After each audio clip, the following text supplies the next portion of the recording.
मतदारांना बूथ सापडत नाहीये असा आरोप होतोय. बूथ सापडत नाही, मग मतदान करायचं कसं, असा सवाल मतदार विचारतायत.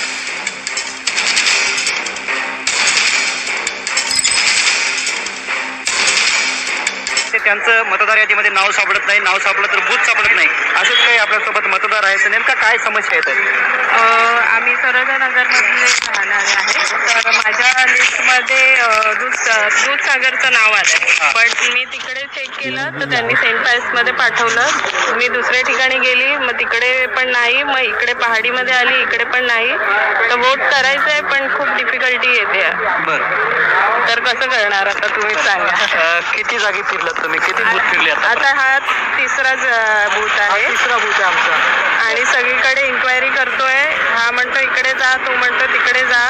तर आम्ही मुलीला घेऊन फिरतोय आहे, पण आम्हाला बूथच सापडत नाही. वोट करायचं तर कसं.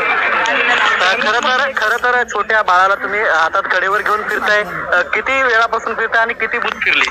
झाले आता जवळजवळ 1.5-2 तास होत आले फिरतोय. आता वोटिंग कुठे आहे माझं तर झालं. आई वडील माझं तर आलं दूधसागरमध्ये. आता हिच्या नावासाठी शोधतोय तर कुठे आहे. बरं, म्हणजे एका परिवाराचं एका वार्डामध्ये एका बूथ मध्ये नाही, आई वडील माझं झालंय. बायकोचं आहे, ते बायकोचं आता कुठे आहे ते कळत नाही. लास्ट टाइम दिलेलं सेंट पायस मध्ये.